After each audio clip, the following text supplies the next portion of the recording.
2월입니다.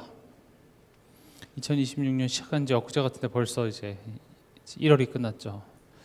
우리가 그 1월을 31개의 바구니로 이렇게 생각을 해보면 여러분들은 그 31개의 바구니에 무엇을 담으셨습니까? 결국 거기에 무엇을 담느냐가 이제 그 한 달의 내용이 되겠고, 또 그게 쌓여서 결국 나의 인생의 내용이 되겠죠. 또 2월에는 이제 구정이 또 끼어 있죠. 그래서 아마 2월도 진짜 빨리 갈 겁니다. 안 그래도 짧은 달에 구정까지 있으면, 그래서 정신 차려보면 어이구 벌써 3월이네. 1년의 4분의 1 지점을 벌써 가게 되는 거죠. 우리의 하루, 우리의 시간은 내 시간인 것 같지만 하나님께서 내게 막힌 시간임을 꼭 기억하시기 바랍니다. 그래서 우리가 그 하루하루 우리에게 주어진 그 시간을 함부로 사용하는 것이 아니라 하나님께서 원하시는 것으로 그 바구니에 뭔가 담기를 원하십니다. 그래서 성경에도 보면 세월을 아끼라 이렇게 돼 있죠. 무조건 뭐 하루를 빡빡하게 지낸다고 해서 그게 잘 사는 것은 아니겠습니다만은, 하나님께서 그 시간을 무엇을 하길 원하시는지, 그 시간을 무엇과 바꾸길 원하는지 여러분들이 꼭 그 질문을 하셨으면 좋겠습니다. 그래서 우리가 매월마다 이렇게 새로운 키워드를 가지고 거기에 집중하는 겁니다. 왜냐, 우리가 그냥 신앙생활 하다 보면 습관적으로 또는 타성에 젖어서 그냥 교회에 오고 오늘 또 뭐 좋은 말씀 하시나 보다 하고 듣고 갈 수 있겠으나, 분명 하나님께서는 나를 향한 말씀을 주고 계십니다. 그래서 내가 그것을 듣고 행하는 것이 굉장히 중요합니다. 우리가 누군가 소통이 된다, 소통이 안 된다 했을 때, 나 너랑 소통이 안 돼 라는 말은 지금 저 상대방의, 그러니까 내가 말을 하는데 저 상대방은 말을 하는데 내 말을 듣지 않을 때 소통이 안 된다고 하죠. 우리가 하나님과 소통이 안 된다는 것은 일방적으로 지금 내 소리만 계속 하고 있고 하나님의 소리를 지금 듣지 못하고 있기 때문에 그렇습니다. 또 하나님이 말씀하셔도 나는 그렇지 않아, 나는 달라 이렇게 생각해요. 우리가 TV에서 무슨 뭐 상담이라든지 무슨 솔루션을 이렇게 제공하는 그런 프로그램들이 있잖아요. 거기서 전문가가 뭐 부부 문제라든지 자녀 문제라든지 또는 집의 반려견의 문제라든지 뭐 집안 청소 문제라든지, 또 장사가 잘 안 된다 그러면 장사에 대한 솔루션을 제시를 하잖아요. 그럼 우리가 봐도 그 전문가가 가서 하는 말이 맞거든요. 그래, 그대로 하면 될 것 같아. 근데 어떤 장면을 보면 우리가 속 터지냐, 없을 때 따로 촬영할 때 몰라서 그래요, 저는 달라요, 제 상황이랑은 안 맞아요, 가고 나서 또 내 생각대로 또 해요. 그럼 우리는 답답하죠. 고집 세네, 왜 말을 안 들을까, 저대로 하기만 해도 잘 될 것 같은데. 본인만 모르고 다 알죠, 그렇죠? 저 가정에 남편이, 아내가 이렇게 전문 상담하시는 분의 말 조금만 듣고 그대로 조금만 실천하면 완전히 달라질 텐데 말을 듣지 않습니다. 그거는 뭐 이론적인 이야기고요. 그거는 상사님이 저희 집을 몰라서 그래요, 저는 달라요. 우리가 어쩌면 하나님께 그러고 있는지도 모르겠습니다. 우리가 그렇게 답답하잖아요. 고구마 막 한 2개 지금 먹은 것처럼. 답답하다. 저렇게 조금만 하면 되는데. 내 모습입니다. 그래서 우리는 하나님의 말씀을 들어야 합니다. 세월을 아끼는 방법은요, 뭔가 잘하기 이전에 그냥 내 멋대로 잘못된 길만 안 가도 세월을 아끼는 거예요. 쉽게 말하면 엄마 말을 들으면 누워있다가도 떡을 얻어먹는다는 말이 있죠. 고생하면 그만큼 시간이 길어지는 것입니다. 여러분, 2월 달에는 여러분들이 하나님의 말씀을 듣고 그 말씀을 실제로 내 삶 속에 작은 것 하나라도 실천해보고, 내가 지금까지 살아왔던 방식 그대로 변하지 않는다면 내 삶의 열매 또한도 변하지 않을 것입니다. 말씀을 듣고 평소에 안 하던 짓들을 해야 뭔가 새로운 열매가 나타나겠죠. 그래서 여러분들의 2월은 좀 이렇게 새로운 열매들이 맺혀지는, 또 새로운 도전이 있는 그런 한 달이 되길 바랍니다. 2월 키워드입니다. 2월 키워드는 하나님 앞에서. 우리가 코람데오라는 말이 있죠. 그게 바로 하나님 앞에서라는 말인데, 항상 여러분들이 스스로 질문하는 그 생각을 하시기 바랍니다. 나는 지금 어디 앞에 서 있나? 문제 앞에 서 있나? 또 여러 가지 현실에 나보다 또 하나님보다 커져 있는 그 문제 앞에 나는 지금 서 있나? 스스로 한번 돌아보고 하나님 앞에 온전히 서는 그런 축복 누리는 한 달 되길 바랍니다. 하나님 앞에서 이 키워드를 설명하기 위해서 창세기 17장 1절에서 5절을 우리가 읽어봤습니다. 근데 제가 항상 강조드리지만 성경을 이렇게 읽는 것도 중요하지만 성경에 맥락이라는 것이 있습니다. 맥락이라는 것은 그냥 한 문장만이 아니라 그 앞뒤 전후의 사정을 봤을 때 그 문장이 어떤 의미를 갖는지가 되게 중요한 것이겠죠. 예를 들어서 참 니 잘한다 했을 때 잘한다라는 것은 좋은 의미지만 뒤에 엄마한테 혼나면서 엄마가 니 참 잘한다라고 얘기했을 때는 그게 다른 의미가 될 수 있겠죠. 마찬가지로 우리가 성경을 볼 때 항상 그 전후의 맥락을 또 그 당시 역사적인 배경 이런 부분들을 알아야 성경이 무엇을 얘기하는지 훨씬 더 잘 알 수 있습니다. 제가 왜 이런 이야기를 하냐? 오늘 17장 1절에서 5절은 여러분들이 신앙생활 하면서 최소 10번 이상은 들어본 내용이시겠지만 이게 16장에서부터 지금 이어져 온 내용이겠죠. 근데 이 16장과 17장에는요, 이 13년이라는 침묵의 시간이 있습니다. 창세기 16장의 마지막 절이죠. 마지막 절에 보면 하갈이 아브라함에게 이스마엘을 낳을 때에 아브라함이 86세였더라 돼 있죠. 그리고 오늘 읽었던 17장 1절에는 어떻게 시작됩니까? 아브라함이 99세 때. 빼보면 몇입니까? 13년이 나오죠. 지금 16장 16절 있고 우리는 그냥 바로 17장 1절로 넘어가지만 그 사이에는 13년이라는 세월이 있어요. 물론 많은 일이 있었을 수도 있겠으나 어쨌든 성경은 그 13년의 공백을 지금 가지고 이야기를 하고 있다는 것이죠. 이 13년은요, 하나님의 말씀이 없는 시간이었습니다. 하나님의 말씀이 없는 13년. 긴 시간입니다.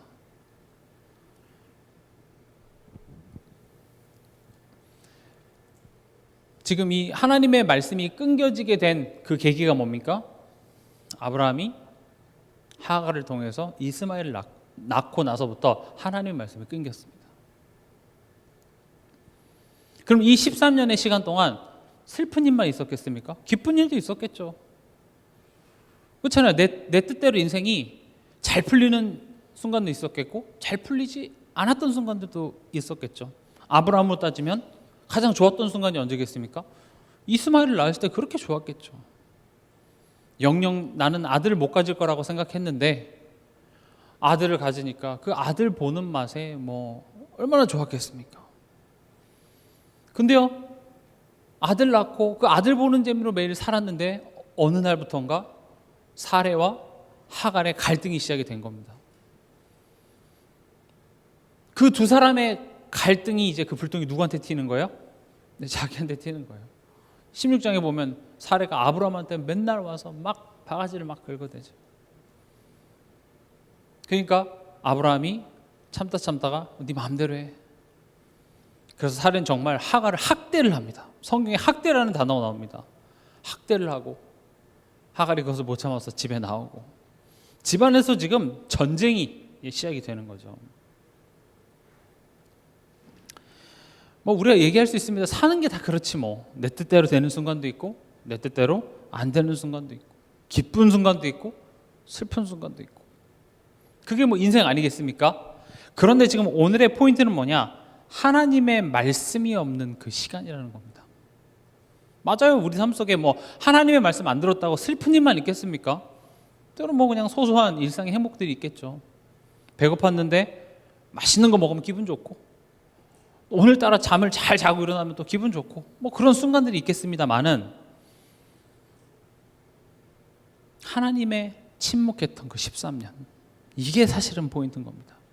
하나님의 말씀이 없는 시간. 그 시간은요, 기뻐도 문제고 슬퍼도 문제인 겁니다. 아주 그냥 단순한 예로 물고기를 물 밖에 꺼내놓으면 그 물고기가 기뻐도 문제고 슬퍼도 문제인 겁니다. 스스로 질문해 보세요. 내 생각, 우리 가정에 하나님의 말씀이 선포되고 있는가, 아니면 끊어진 지 오래되었는가? 오히려 내 맘대로 안 돼서 괴로워서 내가 하나님의 말씀을 바라보게 된다면 그게 사실은 축복입니다. 오히려 성경은요, 하나님의 자녀가 아닌, 하나님의 백성이 아닌 자들에게 대해서는 하나님은 그냥 내버려 둡니다. 간섭하지 않으십니다. 그냥 적당히 내 계획, 내 생각대로 내가 하나님 노릇하면서 살아가는 그 인생에 대해서 하나님은 굳이 거기에 간섭하지 않으십니다. 하나님이 누구한테 간섭하십니까? 이스라엘이요. 가만히 두질 않습니다. 하나님의 백성이라는 사람들을 하나님은 제일 괴롭히십니다. 왜요? 내 자녀니까요. 아들이 없으면 징계가 없다고 얘기를 합니다. 훈육이죠. 오히려 하나님의 말씀이 끊겨졌는데도 기쁘고 하나님 말씀이 끊겨졌는데도 살만하다면 그것이야말로 저주 아니겠습니까?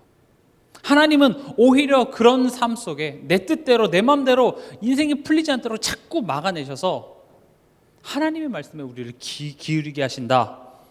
이것을 보고 우린 축복이라고 부릅니다.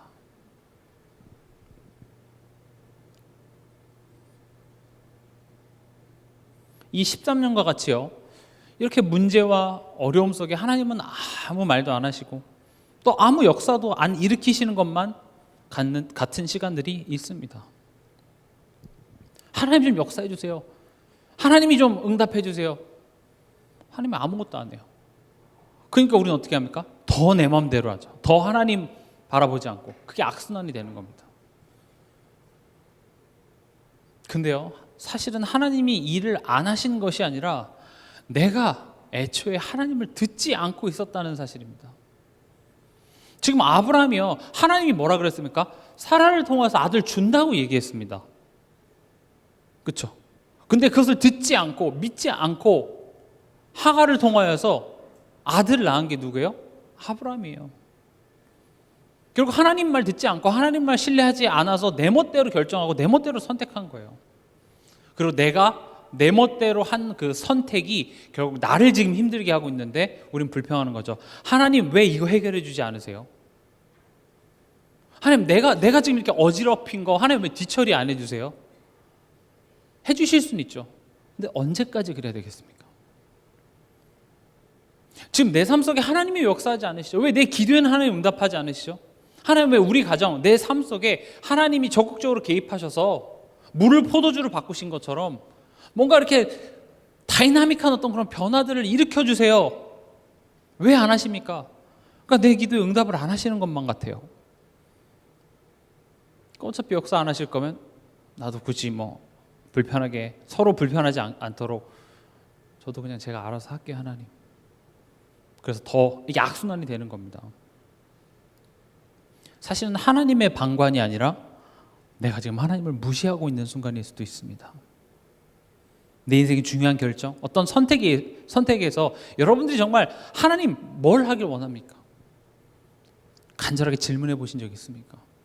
그 질문을 가지고 강단 말씀을 기다리며 하나님 오늘 이 예배를 통해서 내게 답을 주시옵소서, 내게 말씀하시옵소서, 듣겠습니다 해보신 적이 있습니까?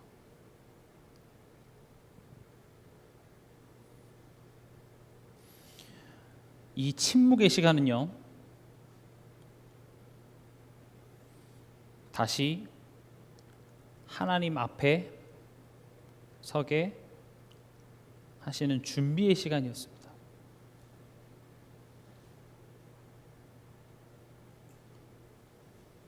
그 침묵의 시간, 아무런 응답도 없고 하나님이 내 삶 속에 함께하는 것 같다고 느껴지지 않는 그런 순간, 그 갈급함 속에서 하나님께서는 다시 내 앞에 서게 하기 위해서 나를 준비하시는 시간입니다. 여러분들의 2월이 그런 한 달이 되길 바랍니다. 2026년 내가 새해는 좀 잘해보겠다. 이런 결단, 살도 좀 빼고 영어도 좀 공부해보고 내가 좀 좋은 아빠가 되고 좋은 엄마가 되고 교회 안에서 내가 중직자여서 잘해보겠다. 그 결단을 한 지가 엊그제 같은데 벌써 한 달이 지났고, 아, 역시 나의 의지, 나의 결단은 작심삼일이구나 라는 것을 깨닫고 포기할 때쯤 하나님께서는 너는 내 앞에 서라, 지금 이렇게 이야기를 하는 겁니다. 하나님 앞에 서시기 바랍니다. 하나님이 지금 우리한테 대단한 걸 바라는 게 아닙니다. 너 대단한 업적 가져와, 대단한 일을 행해서 그거 하나님이 해줬다고 사람들한테 자랑해, 지금 이거 바라는 게 아니라 너 내 앞에 서, 하나님 앞에 서시기 바랍니다. 오늘 하나님께서 아브라함에게 나타나셔서 뭐라고 말씀하십니까? 나는 전능한 하나님이라. 뜬금없이 13년 만에 나타나셔서 하나님께서 지금 자기소개하는 겁니다. 이상하죠? 아브라함 오랜만이다, 잘 지냈냐? 이런 이야기를 하는 게 아니라 나타나셔서 나는 전능한 하나님이야, 이렇게 얘기를 합니다. 하나님이 나는 여호와 하나님, 여호와라는 말을 많이 쓰셨는데 지금 이 본문에서는요, 엘샤다이, 이게 헬라어로 엘샤다이거든요. 이 말이 무슨 말이냐? 전능한, 나는 충분한, 이런 의미를 가지고 있습니다. 나는 전능한 하나님이야. 하나님이 13년 만에 나타나서 한 첫 마디가 나는 전능한 하나님이다 라고 이야기한 이유는 지금 아브라함이 뭘 못 믿고 있기 때문에 그렇습니까? 하나님이 전능하시다는 사실을 너는 믿지 못하고 있어. 또 하나님이 이 사실을 아브라함에게 알고 믿게 하기 위해서 어찌 보면 아들을 쉽게 주실 수 있었음에도 불구하고 아들을 그렇게 힘들게 주는 이유이기도 합니다. 우리에게도 마찬가지입니다. 하나님이 전능하시다라는 그 문장은 우리가 잘 알고 있고 인정은 합니다만은 우리 삶 속에서 하나님이 전능하시다라는 부분에 있어서 나는 신뢰하고 있는가? 이거 몰라서 그렇답니다. 그거 알게 하려고요. 이번 올해 키워드가 뭡니까? 여호와를 알길 힘쓰자라는 겁니다. 우리가 공부해서 하나님을 얼마나 알 수 있을 것 같습니까? 성경을 완전히 100% 마스터하는 건 불가능하겠으나 마스터한다 해도 성경을 안다고 해서 하나님을 다 안다고는 얘기할 수 없습니다. 왜냐? 하나님께서 하나님의 어떤 그 한 부분들을 성경을 통해서 나타내신 것 뿐이지 그 성경 전체, 성경이 하나님의 전체를 이야기하는 것은 아닙니다. 오늘도 본문에 보면 아브라함이 13년 동안 하나님 제발 내 삶 속에 나타나 주시옵소서 한 게 아니라 하나님이 아브라함에게 나타났어요. 물론 그 사이에 아브라함이 하나님을 찾는 순간도 있었을 수도 있겠으나 17장 1절은 하나님이 아브라함에게 나타내신 겁니다. 무슨 말씀을 드리고자 하냐? 우리가 하나님을 알기 힘쓴다고 했을 때 내가 뭔가 막 공부를 해서 하나님에 대해서 연구를 하는 차원이 아니라 하나님께서 우리 삶 속에 이와 같이 세밀히 간섭하시고 역사하고 계신다는 겁니다. 우리가 그 하나님을 보지 못하고 무시했을 뿐이죠. 하나님이 나타내십니다. 인간은요, 하나님이 찾아오시지 않으면 인간 스스로는 하나님을 알아볼 수도, 하나님 만날 수도 없습니다. 하나님께서 육신의 몸을 입고 이 땅에 오신 그분이 예수 그리스도고, 예수 그리스도께서 하나님 만나는 길이 되어주셨고, 하나님 자녀된 이후에도 예수 그리스도의 이름으로 우리는 기도를 합니다.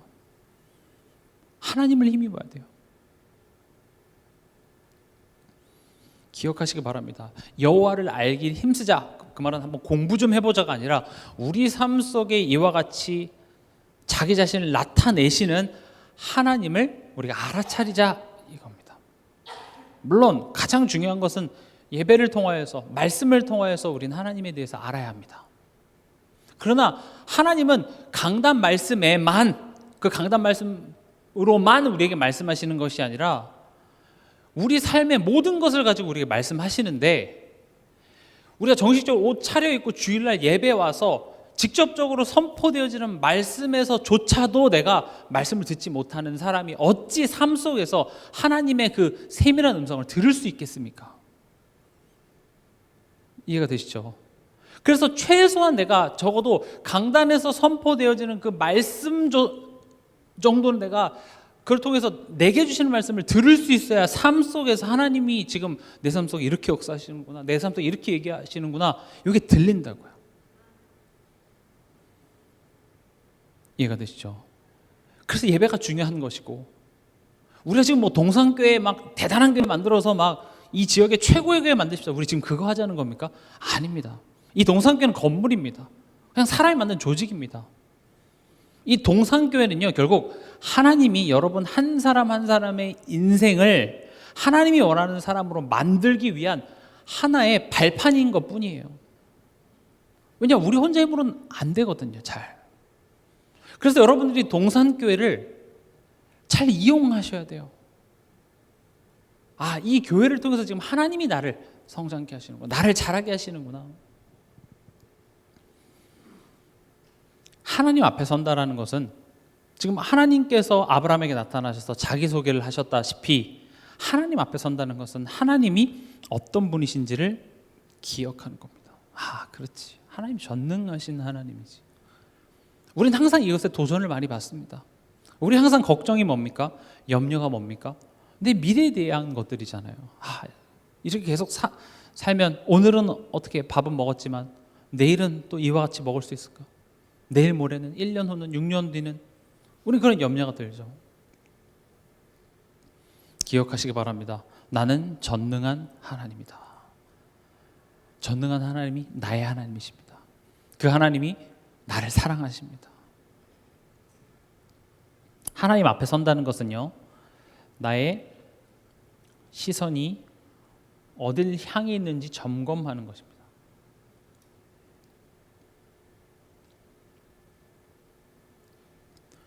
환경이 나를 압도할 때, 상황이 굉장히 불가능해 보일 때, 사람이 보이고 과거의 어떤 기억들에 내 시선이 향했을 때 하나님께서는 지금 아브라함에게 나타나서 우리의 시선, 우리의 주의를 하나님께로 돌립니다. 야, 짠, 나 나타났어, 나 하나님이야. 여러분들에게 있어서 예배는 그겁니다. 이 문제만 내가 계속 보면 아무것도 안 보입니다. 그렇죠? 책을 뚫어져라 본다고 해서 공부가 잘 되는 건 아니죠. 눈을 이렇게 깜빡깜빡하기도 하고 저 먼 산을 좀 잠깐 바라봤다가 또 보기도 하고 해야 되는 것처럼 우리가 지금 이 현실만 계속 보면은요, 안 될 이유만 자꾸 생깁니다. 불평할 이유만 자꾸 생깁니다. 그렇지 않습니까? 답이 안 나와요. 뭐 어떻게 해야 돼요? 그래서 우리가 항상 생각하는 게 그냥 어디론가 훌쩍 떠나고 싶어요. 그냥 다 도망가고 싶어. 내가 자녀의 엄마지만 다 두고 그냥 가고 싶어요. 그래서 아빠들이 그렇게 낚시를 많이 가나 봅니다. 남자분들이 낚시 좋아하잖아요. 어쨌든 간에 아무도 없는 그 속에 가서 그냥 고요한, 일단 시끄러운 소리가 안 들리잖아요. 잔소리도 없고 그냥 고요한 곳에서 물고기가 안 잡혀도 그냥. 요즘 제 유튜브에도 보면, 저도 낚시를 잘 모르는데 그렇게 남자분들이 죽어라 낚시를 가더라고요. 그 추운데 밤새도록 그거 자꾸 잠 못 자고 출근을 가도 막 힐링 된다면서. 도망가지 마시고, 또 낚시하지 말라는 말이 아니라 우리의 시선을 하나님께로 옮기시기 바랍니다. 아브라함의 시선을 하나님께서는 현실에서 하나님께로 옮기셨습니다. 내가 지금 어떤 것을 바라보고 어떤 것을 의지하고 있는지 이렇게 점검이 되는 것은 이것조차도 하나님 앞에 설 때 가능한 겁니다. 다른 때는 점검이 잘 안 될 겁니다. 오늘 하나님께서 아브라함에 이렇게 말씀하셨습니다. 1절에 보면 나는 전능한 하나님이라 너는 내 앞에서 행하여 완전하라.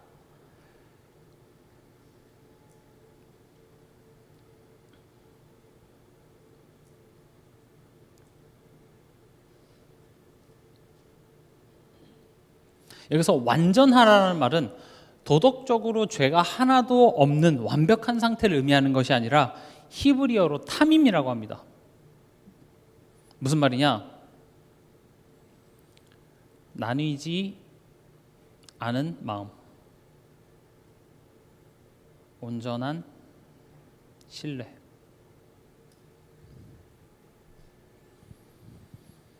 다시 말하면 하나님을 온전히 신뢰하는 삶을 살라 이겁니다.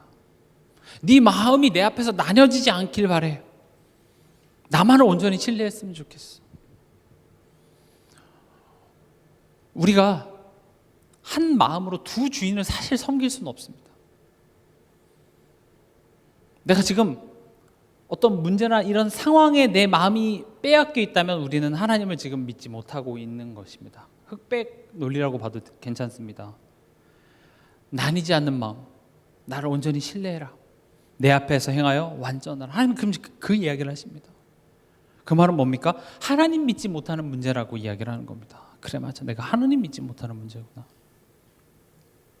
지금 이 말을 여러분들이 오해하면 안 되는 것이 현실적인 문제 속에서 하나님 믿고 아무것도 안 해도 하나님이 이 현실적인 문제를 다 해결해 준다는 그런 차원의 내용이 아닙니다. 우리가 어떤 한 사건을 볼 때 항상 두 가지로 봅니다. 하나는 그 사건을 이렇게 감정적으로 보는 것이 있고 그것을 사실로 보는 그 두 가지 눈이 항상 같이 갑니다. 근데 어떤 게 압도적으로 큽니까? 아마 이 감정적으로 이것을 분석하고 판단하는 것이 굉장히 클 겁니다. 이게 거의 한 99%가 될 거고요. 이게 아마 1%일 겁니다. 이 문제를 그냥 사실적으로 보고 이거 이렇게 하면 되는 문제네 하고 문제를 해결하는 것은 아무런 문제가 되질 않습니다. 근데 뭐가 문제냐? 이 문제를 보면서 벌써 이제 과거의 어떤 기억과 상처와 아픔과 불안함과 미래에 이렇게 되면 어떡하지? 이게 섞여가지고 실제로 사실적으로 보지도 못하고 사건을 감정적으로 선택하더라는 것이죠. 그리고 이 감정이라는 부분은 결국 하나님을 믿지 못하는 데서부터 비롯되니, 예를 들어서 자녀 문제만 해도 지금 자녀가 시험을 점수를 잘 못 보고 왔어요. 그러면 지금 내 자녀가 이 과목이 부족하구나. 그래서 이거를 어떻게 도와주면 되겠구나. 그리고 자녀와 이야기를 해서 이걸 어떻게 하면 잘할 수 있을까? 이렇게 사실적으로 해결하면 돼요. 근데 우린 그렇게 생각하는 게 아니라 난 이 게임 할 때부터 알아봤다. 누굴 닮아서 그러냐? 자기 아빠 닮은 것 같고 결혼이 후회되고 우리 집이 돈이 충분했으면은 얘 과외를 보낼 수 있고 불평과 짜증이 나고 그때 마침 남편은 또 그때 들어오는 거예요. 그러면 이제 기분 좋게 들어왔다가 그렇게 해서 또 한바탕 10년 전, 20년 전 막 나와서 결국 예배 못 가는 것으로 사건은 단락이 씌워집니다. 결국 그날 저녁에 내가 항상 저녁에 내가 말씀 좀 봐야지 그거를 안 하게 되면서 하루가 끝이 나게 되는 것이죠. 우리 삶 아닙니까? 그래서 우리가 문제 앞에서 하나님을 바라보라는 말은 이 사실적인 것을 하지 말라는 말이 아니라 사실적으로 보고 문제를 해결해야 되는데 감정적으로 그 문제를 바라보니까 어리석은 감정적인 선택은 어차피 우리에게 도움이 안 되잖아요. 근데 그 감정적인 그런 불안정함이 결국은 하나님을 믿지 못하는 데서 오니 우리는 하나님을 온전히 신뢰할 때 이 감정적인 부분을 배제하고 딱 사실적인 부분을 보고 하면 되는 거예요. 심지어 하나님을 믿었기 때문에 하나님께서는 내가 알지 못하는 크고 은밀한 일들을 우리 삶 속에 행하시기 때문에 나의 노력만을 가지고 한 건 줄 알았는데 하나님 거기에 복을 더하시죠. 왜냐? 나는 하나님을 믿었거든요. 시험 공부 하나도 안 하고 100점 맞겠습니다가 좋은 믿음이 아니라 그 불안한 마음을 하나님께 맡기고 오늘 지금 내가 할 수 있는 것을 하는 것, 하나님 그걸 믿음 좋다고 얘기를 합니다. 당연한 것 하는 거예요. 복잡한 생각하지 마. 거기에 하나님 복을 더하신대요. 너무 상식적인 말 아닙니까? 공부 안 하고 내일 눈이 왔으면 좋겠고 우리나라 교육이 어떻고 그런 쓸데없는 생각하지 마. 오늘 네가 할 수 있는 공부해.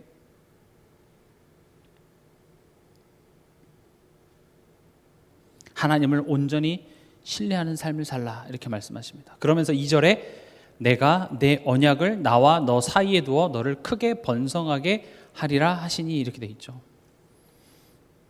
결국 언약은 약속과 다릅니다. 하나님께서 지키신다는 말입니다.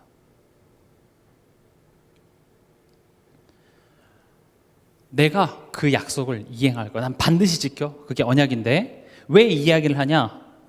나는 믿을만 해. 이걸 지금 얘기하는 겁니다. 다시 말하면 신실한 하나님.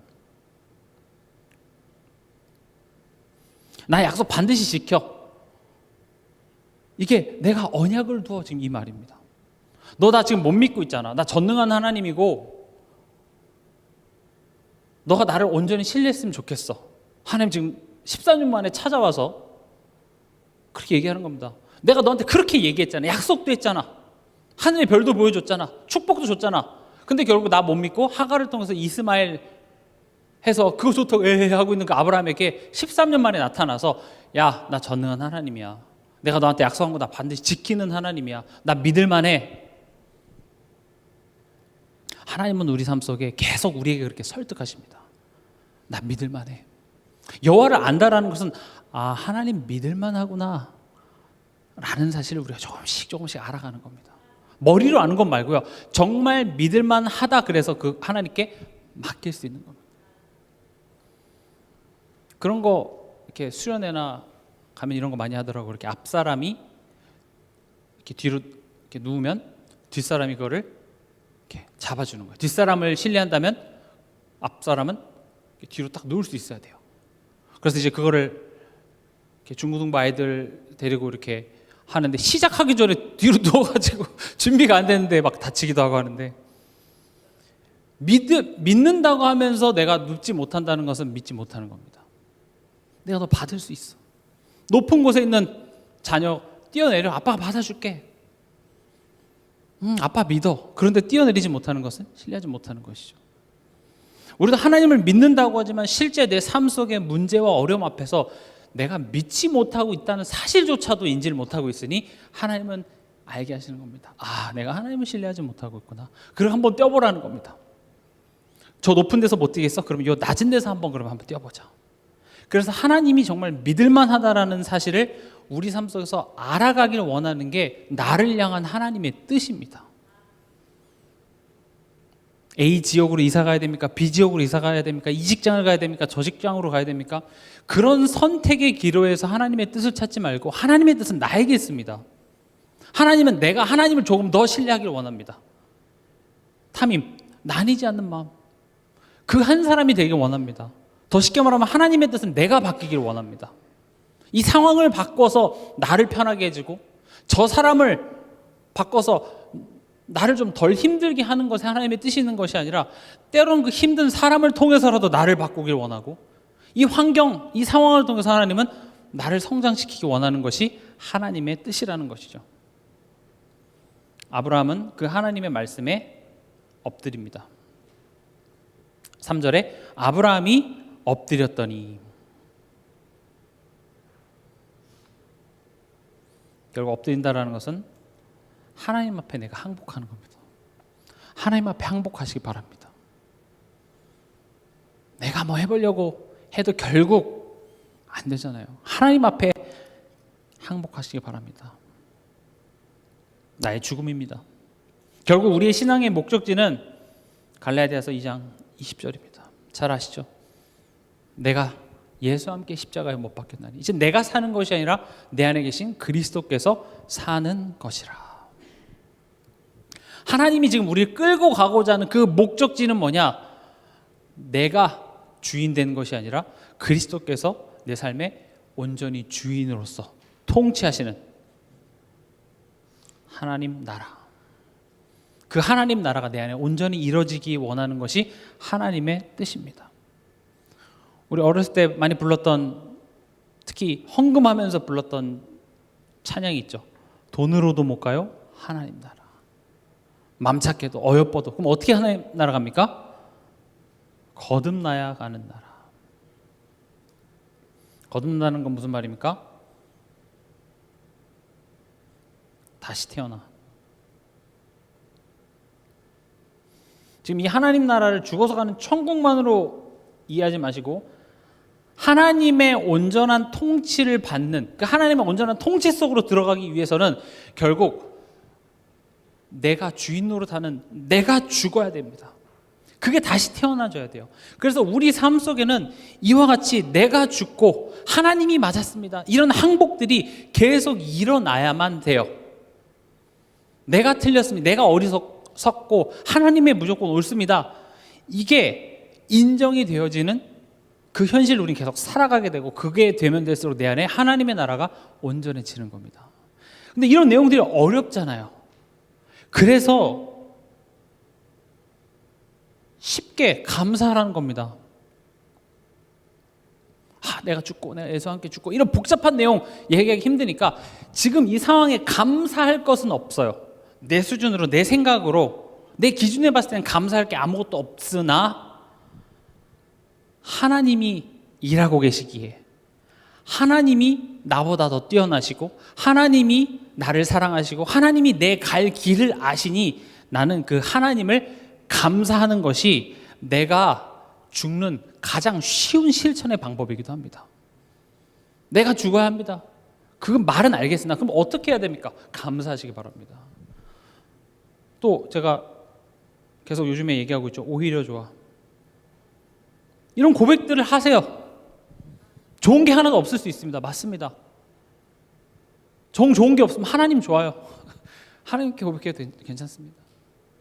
그런 나의 어떤 생각과 고정관념에서 이 상황을 보면 불평한 것 투성이나 하나님을 바라보며 감사할 수 있다는 것, 그것이 내가 죽어지는 아주 심플하면서도 임팩트 있는 그런 실천이 될 수 있습니다.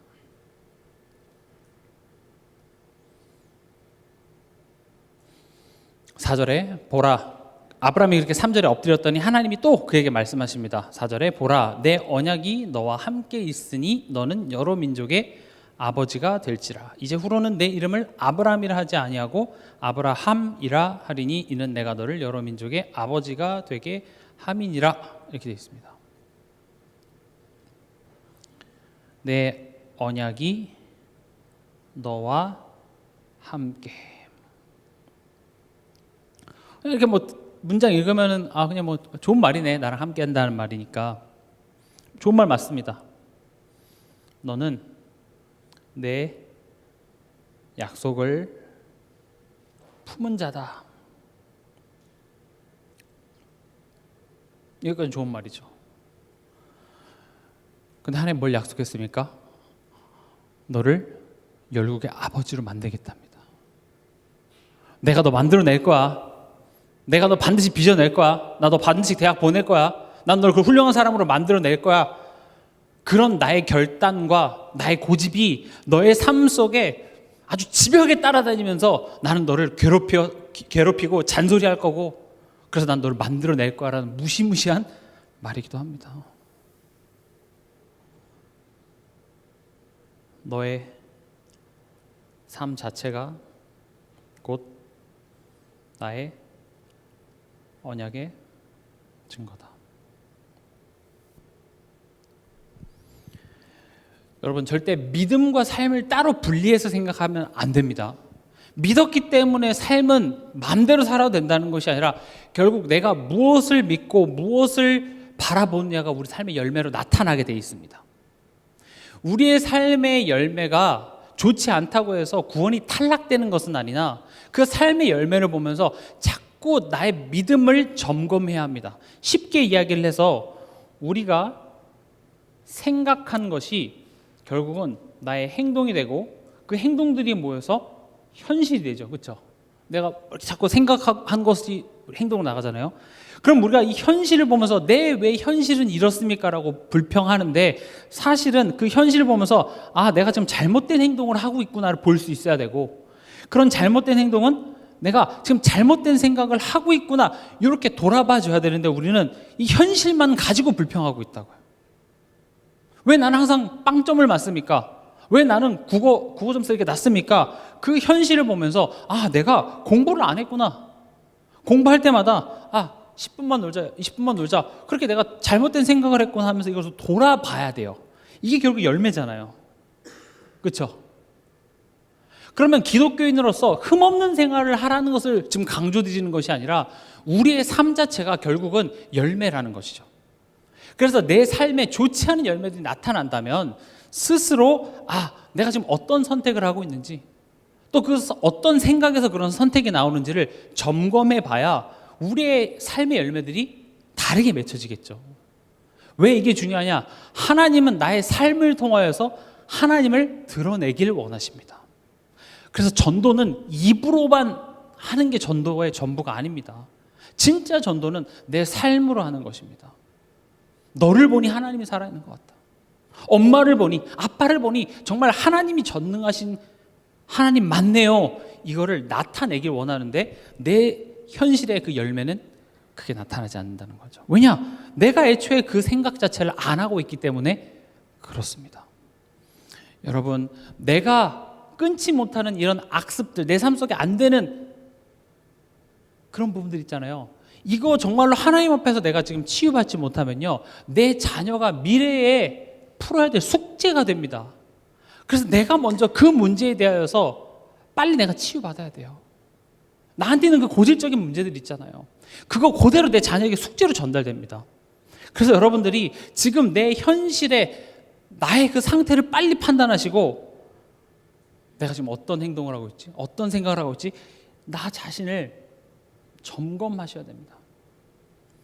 그래서 나의 이런 악습이, 나의 이런 안 좋은 것들이 내 자녀에게 숙제로 돌아가지 않도록. 그래서 하나님께서는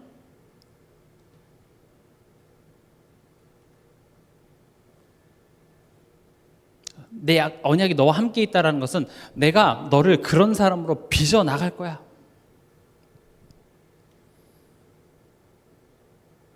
아브라함에서 아브라함,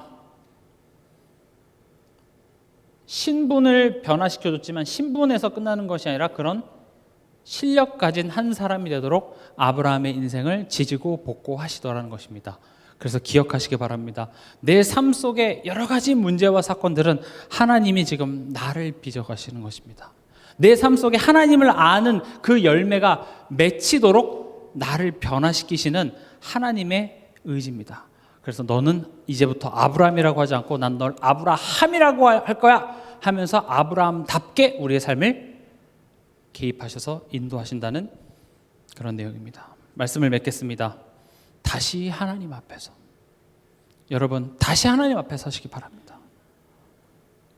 전능하신 하나님. 그렇지, 하나님은 전능하신 하나님이지. 나의 지금 시선이 어디에 가 있는지 그 시선을 하나님께로 돌리고, 나의 나눠진 그 마음을 하나님께로 온전히 향하여 그 하나님 앞에서 믿음의 도전을 하는 그런 한 달 되시길 주님의 이름으로 축원합니다.